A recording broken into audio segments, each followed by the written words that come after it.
Ayan guys, flexing to you. Ang ating Vanda perfume, nakabubukas lang din kaninang umaga. Kagabi natatanaw ko siya, okay, ano na siya. Pero sabi ko, maming gabi ko nun siya kunan para fully bloom na talaga siya. Ayan, yan siya kaganda guys. Ganyan kaganda ang ating Vanda perfume.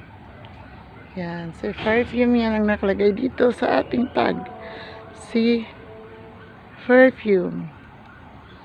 Yan, Vanda perfume yan, super bango yan.